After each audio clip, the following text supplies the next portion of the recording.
होयसलों का इतिहास दक्षिण भारत की एक अत्यंत प्रभावशाली और सांस्कृतिक रूप से समृद्ध राजवंश की गाथा है। वे मुख्य रूप से 10वीं से 14वीं शताब्दी के मध्य तक कर्नाटक क्षेत्र पर शासन करते रहे। यह राजवंश कर्नाटक की वास्तुकला, कला, साहित्य और सैन्य शक्ति का प्रतीक माना जाता है। होयसलों का उदय 10वीं शताब्दी के उत्तरार्ध में हुआ, जब दक्षिण भारत में चालुक्य और चोल साम्राज्य प्रतिस्पर्धा कर रहे थे। होयसलों का मूल निवास स्थान बेलवोला 300 नामक क्षेत्र था, जो वर्तमान कर्नाटक में आता है। इस वंश की स्थापना नृप काम्पिल और उनके उत्तराधिकारी सालमाला ने की थी, लेकिन वास्तविक संस्थापक माना जाता है वीर बाललाल प्रथम को, जिसने 11वीं शताब्दी के मध्य में स्वतंत्र सत्ता स्थापित की। होयसल शब्द की उत्पत्ति एक किंवदंती से हुई है, जिसमें एक बालक साला ने बाघ को मारकर राज्य की रक्षा की थी। इस परंपरा के कारण ही राजवंश को होयसला यानी मारोसाला कहा गया। प्रारंभिक समय में होयसलों ने पश्चिमी चालुक्यों की अधीनता स्वीकार की थी। धीरे धीरे उन्होंने चालुक्यों की कमजोरियों का लाभ उठाकर स्वतंत्रता प्राप्त कर ली। 11वीं शताब्दी के उत्तरार्ध में होयसलों की राजधानी बेलूर बनी।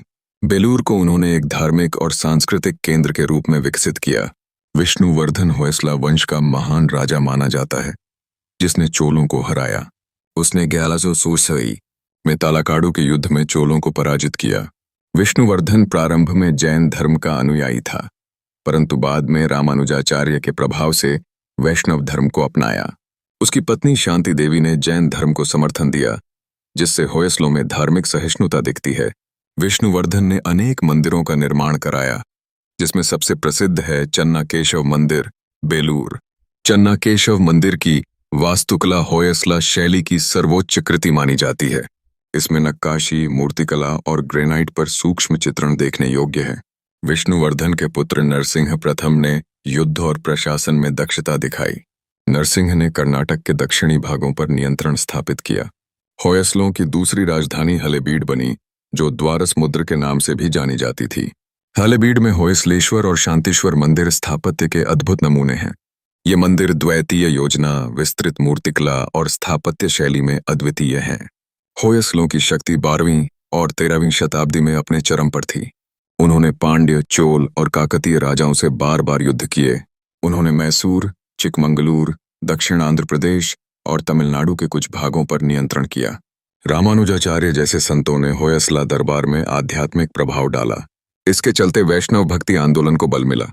12वीं शताब्दी में साहित्य, खासकर कन्नड़ भाषा का बहुत विकास हुआ। कवि जन्ना, रघुवंका, हरिस और केशी राजा जैसे विद्वान इसी युग में हुए। इस काल में रत्नत्रय रघुवंका, जन्ना, हरिस ने जैन और वैष्णव दोनों मतों की रचनाएं की। होयसलों की सेना घुड़सवारों, हाथियों और धनुर्धारियों से सुसज्जित होती थी। उन्होंने किलेबंदी और रक्षा व्यवस्था में भी दक्षता हासिल की। 13वीं शताब्दी में वीर बाललाल द्वितीय ने विजय की अनेक यात्राएं की। उसने तमिलनाडु तक विस्तार किया और चोल साम्राज्य को कमजोर कर दिया। बाललाल द्वितीय ने मल्लिकार्जुन मंदिर, कुडलुर का निर्माण कराया, लेकिन उसी दौरान दिल्ली सल्तनत का विस्तार दक्षिण की ओर बढ़ने लगा। मलिक काफूर ने अलाउद्दीन खिलजी के आदेश पर दक्षिण भारत पर चढ़ाई की। 1310 में मलिक काफूर ने होयसलों की राजधानी हलेबीड पर आक्रमण किया। उस आक्रमण में हलेबीड को भारी क्षति पहुंची और राजकोष लूट लिया गया। इसके बाद होयसला साम्राज्य का पतन आरंभ हुआ। मलिक काफूर की इस विनाशकारी आक्रमण ने होयसलों की सैन्य और आर्थिक शक्ति को बहुत क्षति पहुंचाई। इसके बाद भी राजा वीर बल्लाल तृतीय ने शासन को पुनः संगठित करने का प्रयास किया।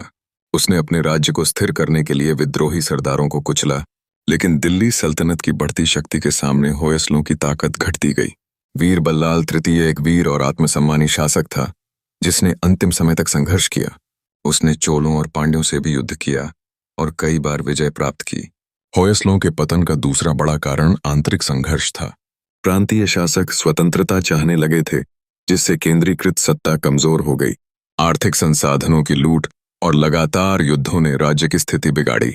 वीर बल्लाल तृतीय की मृत्यु 1343 में मदुरै के युद्ध में हुई। यह युद्ध मदुरै सल्तनत के खिलाफ लड़ा गया था। इस युद्ध में वीर बल्लाल तृतीय को बंदी बनाकर मार दिया गया। उसकी मृत्यु के साथ ही होयसला वंश का अंतिम स्वतंत्र राजा समाप्त हो गया। इसके बाद होयसलों की भूमि विजयनगर साम्राज्य में विलीन हो गई। विजयनगर साम्राज्य की स्थापना 1336 में हरिहर और बुक्का ने की थी। विजयनगर ने होयसला प्रशासन और स्थापत्य की कई परंपराएं अपनाईं। इस प्रकार होयसलों की विरासत ने आगे चलकर भी दक्षिण भारत को प्रभावित किया। होयसला प्रशासन में राजा को सर्वोच्च सत्ता प्राप्त थी। राज्य को कई प्रांतों में बांटा गया था, जिन्हें नाडु, विषय और सीमा कहा जाता था। प्रत्येक प्रांत का शासन एक अधिकारी के अधीन होता था। लेकिन उसी दौरान दिल्ली सल्तनत का विस्तार दक्षिण की ओर बढ़ने लगा। मलिक काफूर ने अलाउद्दीन खिलजी के आदेश पर दक्षिण भारत पर चढ़ाई की। 1314 में मलिक काफूर ने होयसलों की राजधानी हलेबीड पर आक्रमण किया। उस आक्रमण में हलेबीड को भारी क्षति पहुंची और राजकोष लूट लिया गया। इसके बाद होयसला साम्राज्य का पतन आरंभ हुआ। मलिक काफूर की इस विनाशकारी आक्रमण ने होयसलों की सैन्य और आर्थिक शक्ति को बहुत क्षति पहुंचाई। इसके बाद भी राजा वीरबल्लाल तृतीय ने शासन को पुनः संगठित करने का प्रयास किया। उसने अपने राज्य को स्थिर करने के लिए विद्रोही सरदारों को कुचला, लेकिन दिल्ली सल्तनत की बढ़ती शक्ति के सामने होयसलों की ताकत घटती गई। वीरबल्लाल तृतीय एक वीर और आत्मसम्मानी शासक था, जिसने अंतिम समय तक संघर्ष किया। विजयनगर साम्राज्य की स्थापना 1336 में हरिहर और बुक्का ने की थी। विजयनगर ने होयसला प्रशासन और स्थापत्य की कई परंपराएं अपनाई। इस प्रकार होयसलों की विरासत ने आगे चलकर भी दक्षिण भारत को प्रभावित किया। होयसला प्रशासन में राजा को सर्वोच्च सत्ता प्राप्त थी। राज्य को कई प्रांतों में बांटा गया था, जिन्हें नाडु, विषय और सीमा कहा जाता था। प्रत्येक प्रांत का शासन एक अधिकारी के अधीन होता था, जिसे नायक या दंडनायक कहा जाता। कर संग्रह, सैनिक भर्ती और न्याय व्यवस्था इन अधिकारियों की जिम्मेदारी थी। राजस्व प्रणाली भूमि उपज पर आधारित थी। किसानों से उपज का निश्चित भाग कर रूप में लिया जाता था। मंदिरों को कर मुक्त भूमि भी दान में दी जाती थी। मंदिर केवल धार्मिक स्थल ही नहीं, सामाजिक और आर्थिक केंद्र भी थे। शिक्षा, भोजन, कला, संगीत और न्याय जैसी गतिविधियां भी मंदिरों से जुड़ी होती थीं। महिलाएं भी सांस्कृतिक जीवन में सक्रिय भूमिका निभाती थीं। नृत्य, संगीत, चित्रकला और वास्तु में कई स्त्रियां दक्ष थीं। होयसला स्थापत्य ने दक्षिण भारत की मंदिर शैली को नया रूप दिया। इन मंदिरों में मुख्यतः स्टार आकार, नक्षत्र, आधार योजना अपनाई जाती थी। मंदिरों की दीवारों पर रामायण, महाभारत, पुराणों और सामाजिक जीवन के दृश्य उकेरे जाते थे। बेलूर का चन्ना केशव मंदिर और हलेबीड का होयसलेश्वर मंदिर इसकी मिसाल हैं। इन मंदिरों में ग्रेनाइट पत्थर की गहराई तक नक्काशी की गई है। प्रत्येक मूर्ति की मुद्रा, वस्त्र और आभूषण अत्यंत सूक्ष्मता से तराशे गए हैं। वास्तुकला में भी वैज्ञानिक दृष्टिकोण अपनाया गया, जिससे मंदिरों में प्राकृतिक प्रकाश और वायु संचरण होता था। मंदिरों की छतें व कलश अत्यंत कलात्मक बनाए जाते थे। होयसला मूर्तिकला में नृत्य करती अप्सराएं, योद्धा, जानवर, देवी देवता और राक्षस दर्शाए जाते हैं। एक ही मंदिर में हजारों मूर्तियां होती थीं और कोई दो मूर्तियां समान नहीं होती थीं। यह उस युग की अद्वितीय कलात्मकता को दर्शाता है। जैन धर्म भी होयसलों के समय खूब फला फूला। श्रवण बेलगोला के गोमतेश्वर की मूर्ति उस समय की एक चमत्कारिक स्थापत्य उपलब्धि है।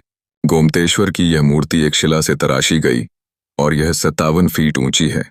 विष्णुवर्धन की पत्नी ने जैन मंदिरों को दान दिए और श्रमण परंपरा को प्रोत्साहन दिया। साहित्यिक क्षेत्र में कन्नड़ भाषा को बहुत बढ़ावा मिला। संस्कृत के साथ साथ कन्नड़ काव्य, धार्मिक ग्रंथ और महाकाव्य लिखे गए। कविराज मार्ग जैसी रचनाएं राजाओं के संरक्षण में हुईं। कन्नड़ भाषा में वैदिक ज्ञान, धार्मिक नीति और नीति कथाएं अनूदित की गईं। होयसला राजाओं ने शिक्षा के लिए ब्राह्मणों को ग्राम दान में दिए। गुरुकुल पद्धति से विद्या प्राप्त करने की परंपरा थी। ज्योतिष, आयुर्वेद, गणित, व्याकरण, संगीत और धर्मशास्त्र पढ़ाए जाते थे। स्त्रियों को भी शिक्षा का अधिकार था, खासकर राज परिवार की स्त्रियों को। संगीत में वीणा और मृदंग का विशेष स्थान था।